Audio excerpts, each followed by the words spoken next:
Suheldev Bharatiya Samaj party ने Samajwadi party के साथ गठबंधन में हरदोई की संडीला सीट से अपना प्रत्याशी घोषित कर दिया और इस घोषणा के साथ ही सवाल उठने लगे कि क्या सुभाषपा और समाजवादी पार्टी में किसी चीज़ को लेकर के विवाद है। यही जानने के लिए मैं सुहेलदेव भारतीय समाज पार्टी के अध्यक्ष ओम प्रकाश राजभर साहब के साथ हूँ। राजभर साहब, समाजवादी पार्टी के साथ गठबंधन किया, अभी तक ना आप घोषित कर रहे हैं ना समाजवादी पार्टी घोषित कर रही है कि आप कितनी सीटें गठबंधन में पाएंगे, तो फिर हरदोई की एक सीट की घोषणा अचानक क्यों कर दिया? नहीं, 27 से नामांकन है, वहाँ 27 तारीख से नामांकन है। तो उस चौथे चरण में हमको 2 सीटें मिली हैं, संडीला और मिश्रिक। तो वहाँ तो प्रत्याशी हमको नामांकन की तारीख आ गई तो घोषणा करना है। तो कल हमने घोषणा कर दिया, 161 संडीला, हमारे सुनील अर्कवंशी जो प्रदेश अध्यक्ष है वो वहाँ से चुनाव लड़ेगा और मिश्रिक आज उसका फाइनल करेंगे। लेकिन कहीं ऐसा तो नहीं कि रीता सिंह जी जो संडीला से आती हैं, महावीर सिंह जी की पत्नी हैं, पिछले महीने भारतीय जनता पार्टी में शामिल हुई थी, परसों समाजवादी पार्टी में शामिल हुई, तो उनको देख के कि वो सपा में आ गई हैं और उसके बाद आपने अचानक घोषणा कर दी? नहीं, ऐसी कुछ बात नहीं। देखिए, सीटें हमारी लगभग 7 महीना पहले फाइनल हो चुकी हैं, आज नहीं। यही तो बीमारी है ना कि किसी को पता नहीं है कि अंदर क्या क्या हो गया है। और हमारी सारी सीटें जो हमको जहां जहां लड़ना है सब फाइनल हो चुकी हैं। गठबंधन आपका सितंबर में हुआ है और 7 महीना पहले आपकी सीट फाइनल हो चुकी है। यही तो बात है ना। जब मैं मिनिस्टर था तभी से हमारी उनकी बातचीत चल रही थी, बहुत सी चीजें धीरे धीरे तय हो चुकी थी। और आपने देखा कि जैसे अगर आप अक्टूबर की बात देखें तो 20 अक्टूबर को हम लोग ओपन किए, फोटो वायरल हुआ, और 20 और 27 तारीख को हम लोगों का ज्वाइंट मीटिंग रही।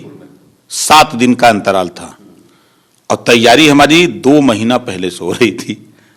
राजा साहब, लेकिन मैं ये सवाल आपसे इसलिए पूछ रहा हूँ कि अखिलेश जी ने मंच पर बैठ के कहा कि बरेली कैंट से सुप्रिया एरन जी और मंच पर जो भी बैठे हैं वो चुनाव लड़ेंगे, यानी रीता सिंह संडीला से चुनाव लड़ेंगी, और उसके बाद आपने अचानक जो है अपना प्रत्याशी एक सीट पर घोषित कर दिया। विवाद है समाजवादी पार्टी? नहीं, 3 लोग बैठे थे।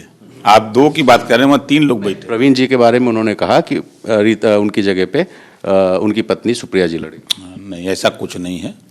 देखिए, कोई विवाद नहीं है। वो सीट सबसे पहले अगर उत्तर प्रदेश में कोई सीट फाइनल हुई थी तो वो संडीला फाइनल हुई थी। आपको बता दूं, बहुत पहले मन्नान जी सपा ज्वाइन करने के लिए बहुत एड़ी चोटी लगाए, शायद आपको खबर भी होगी। लेकिन मेरी वजह से अखिलेश जी ने हमसे पूछा, हम कहे नहीं, किसी कीमत पर नहीं। वहाँ हमारा सुनील अर्कवंशी चुनाव लड़ेगा और उसके लड़ने से पूरे उत्तर प्रदेश में एक मैसेज जाएगा अर्कवंशी, बंजारा, खंघार के बीच में कि एक आरक, अर्कवंशी और खंघार चुनाव लड़ रहा है, पूरे प्रदेश में आपको वोट मिलेगा और आप सर्वे करा लीजिए। तो उन्होंने सर्वे भी कराया तो बांदा, चित्रकूट, हमीरपुर, जालौन, उरई तक मैसेज आया कि नहीं, यहाँ सुनील अर्कवंशी लड़ेगा तो हमको झांसी में वोट मिलेगा, बांदा में वोट मिलेगा, हमको सिद्धार्थनगर वोट मिलेगा, आपके सीतापुर मिलेगा, उन्नाव मिलेगा, लखनऊ मिलेगा। जहाँ फिर आपसे एक बात पूछ रहा हूँ कि अगर विवाद नहीं था तो एक ही सीट पर प्रत्याशी क्यों आपने आनन फानन में घोषित किया? भैया मैं तो कह रहा हूँ, चौथे चरण के चुनाव में 2 सीटें हमको मिली हैं, 1 सीट की घोषणा कर दिया। अभी 1 सीट का जो प्रत्याशी है वो प्रत्याशी आज बात कर लेंगे और आज उसको तय कर देंगे। अच्छा, एक सवाल सर ये कि आप तो एक प्रत्याशी ही सही अपने लेटर हेड पे घोषणा कर देते हैं, समाजवादी पार्टी फॉर्म भी बांट रही है लेकिन वो अपनी लिस्ट नहीं जारी कर रही है, आखिर क्या स्ट्रेटजी है? देखिए, सबके अलग अलग अपने विचार हैं, सबके अपने अपने सोच हैं, सबके अपने अपने डर भी हैं क्या? नहीं, ऐसी कोई बात नहीं है। देखिए, स्वाभाविक है, जहां 10 लोग टिकटार्थी हैं तो 10 लोगों से बातचीत करके एक ही को टिकट मिलना है, 10 को तो मिलना नहीं है। तो सपा लिस्ट क्यों नहीं हमेशा तो जारी करती है? तो कर ही रहे हैं। पहले चरण का जारी किया, पहले चरण का हमने देखा सोशल मीडिया पर, आरएलडी और समाजवादी पार्टी 10 लोग थे उसमें, 29 में 10, उनके 10 थे, वो तो हम जारी कर दिए। उसके बाद एक एक करके सबको फॉर्म बांट नहीं, फिर जारी कर देंगे, दूसरे चरण का जारी कर देंगे। आज हम पूछेंगे कब जारी कर रहे हैं, बता देंगे आपको। अच्छा, आपके मित्र को लेकर के एक सवाल है, दयाशंकर जी का और उनकी पत्नी स्वाति सिंह जी जो मंत्री हैं, उनका एक ऑडियो वायरल हो रहा है। हम नहीं जानते ऑडियो सही है कि नहीं है, लेकिन उस ऑडियो में कई तरह के दावे, आपने ऑडियो सुना हो? नहीं, ऑडियो हमने सुना। देखिए, वो पारिवारिक उनका मामला है, और जहाँ तक राजनीतिक बात है, मैंने दयाशंकर भाई से हमारा बहुत संबंध है, आज भी संबंध है हमारा। उनका पार्टी अपनी अपनी अलग अलग जगह है। अब उनकी उम्र हो गई, वो चुनाव लड़ना चाहते हैं, सबसे बड़ी बात है। मेरे यहाँ भी उन्होंने वही बात जो आप ऑडियो में तमाम तरह की बात सुन रहे हैं, तो खैर उस पर हम नहीं जाना चाहते, लेकिन इतना हम जरूर जानते हैं। ये बात पूरी कर दीजिए। मेरे यहाँ भी क्या? नहीं, जो मेरे यहाँ वो आए तो उन्होंने ये बात कहा कि मुझे चुनाव लड़ना है, और बाधक जो है वहाँ हमारी मंत्री जी पड़ी हुई हैं, वो भी होर्डिंग लगा रही हैं, हम भी लगा रहे हैं। हमको तो विवाद है क्या, कहीं अभी बाकी है? तो हमने कहा कि तब तो कहें कि वहाँ वो टिकट ले लेगी, हमको नहीं मिलेगा। तो हमने कहा कि तो चलिए, तो बलिया हम लड़ा देते हैं पहले आपको। कहा नहीं नहीं, हमको सरोजनी नगर आप लड़ा दीजिए, या तो अखिलेश जी से कह दीजिए वो लड़ा दें। तो हमने कहा कि ठीक, हम बात करेंगे।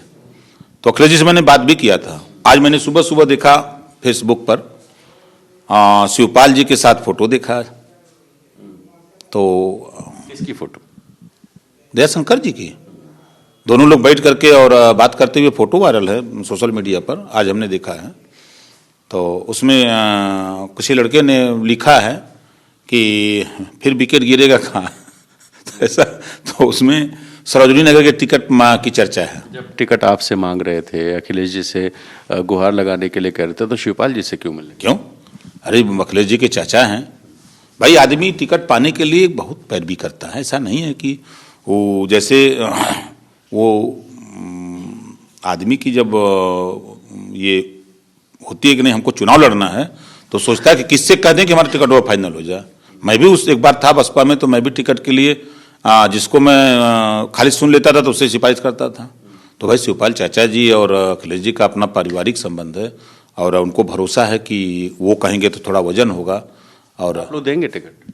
बिल्कुल देंगे, अगर वो लड़ना चाहें तो स्वागत है। अभी तो आप कह रहे हैं आपसे टिकट मांगने आए थे, और अब आप कह रहे हैं लड़ना चाहें तो? भाई अभी दो दुविधा में पड़े हुए हैं ना। उधर बीजेपी से उनको उम्मीद है कि हमको मिल जाएगा, और इधर हम लोगों से कह रहे हैं कि लड़ा दीजिए। तो पहले तो फाइनल कर लेना, एक फाइनल कर लें कि कहाँ लड़ेंगे, बीजेपी से लड़ेंगे कि हमारी पार्टी से लड़ेंगे, ये तय कर लें। हम लोग कोई दिक्कत नहीं है, हम तो खोज रहे हैं, आप देख नहीं रहे हैं। अब मैं जो बात आप लोगों से कहा था, अब वो देखिए, अब विधायक भारतीय जनता पार्टी के समाजवादी पार्टी में कह रहे हैं टिकट मत दीजिए, हमको जिला अध्यक्ष खाली बना दीजिए देखा नहीं आपने कल? सब, लेकिन नामांकन पहले चरण का खत्म हो चुका है, चुनाव में कुछ ही दिन बाकी है। अभी तक आप लोग खुल करके ये नहीं बताने को तैयार हैं कि सुभाषपा को कितना मिलेगा, जयंत जी को कितने मिलेगी, महानदल को कितने मिलेगी। गठबंधन में आखिर क्या विवाद है क्या कि आप लोग किसको कितनी सीट मिल रही, यही बताने को तैयार? नहीं नहीं, ये चीजें नहीं है। देखिए, सच्चाई आपको बता रहा हूं कि हम लोगों ने बैठ करके तय किया है कि चरणबद्ध तरीके से जिस चरण में जिस पार्टी जिस नेता का जो गठबंधन में है, जिनका प्रभाव है, वहां बैठ करके उनको अपना जहां जहां लड़ना चाहते हैं उनकी सीट फाइनल कर दी जाएगी। वो अपना प्रत्याशी लड़ा में, तो वो अपना चल रहा। तीसरे चरण का हुआ, चौथे का नामांकन 27 से होना है, तो 27 में हम भी हैं दावेदार।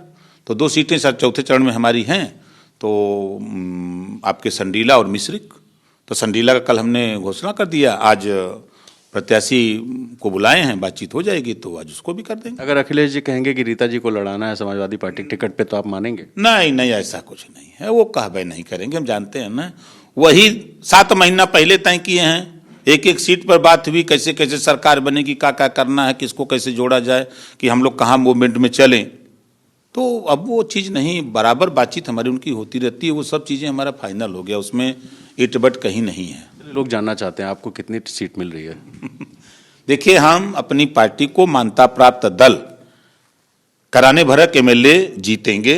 अब जीतने के लिए हमको 13 एमएलए जीतने के लिए कितनी सीटें, बात तो हो गई होगी? नहीं, बात तो हो ही गई है, मतलब बता दीजिए फिर। नहीं, तो आप तो खुल के बोलते हैं, जनता के बारे में बोलते हैं, जनता के लिए बोलते हैं, फिर आपको क्या दिक्कत है, किस बात का? हमको दिक्कत नहीं है, कुछ डर क्या है? नहीं, कुछ हमको डर नहीं है। देखिए, कुछ गठबंधन की बाध्यता है ना। जैसे अब वहाँ जब हम लोगों ने तय किया कि भाई चरणबद्ध होगा, तो उसी समय सूची जारी होगी, और आप लोग अपनी अपनी सूची मत जारी करिएगा एक साथ। तो ये हुआ कि ठीक है, क्या दिक्कत है, अपने अपने प्रत्याशी मैदान में उतार दीजिए, अपना प्रचार करें, कोई दिक्कत नहीं है। फिर भी आपने एक प्रत्याशी घोषित कर नहीं, चौथे 27 से नामांकन है, 27 से उसका नामांकन है तो घोषणा कर दिया, क्या दिक्कत है। अरे ऊँटे का चोरी निवरे निवरे कब तक हुई। तो देखिए ओम प्रकाश राजभर जो खुलकर बोलते हैं, लेकिन आज कुछ चीज़ों को लेकर के बच के बोल रहे हैं, साफ साफ नहीं बता रहे हैं कि आखिर गठबंधन में कितनी सीटें मिलेंगी। लेकिन एक चीज़ तय है कि वो संडीला पर अपना प्रत्याशी उतार चुके हैं और वहाँ पर सुहेलदेव समाज पार्टी का ही प्रत्याशी होगा, ऐसा दावा ओम प्रकाश राजभर का है। कैमरा पर्सन प्रेम सिंह के साथ रणवीर, एबीपी न्यूज़, लखनऊ।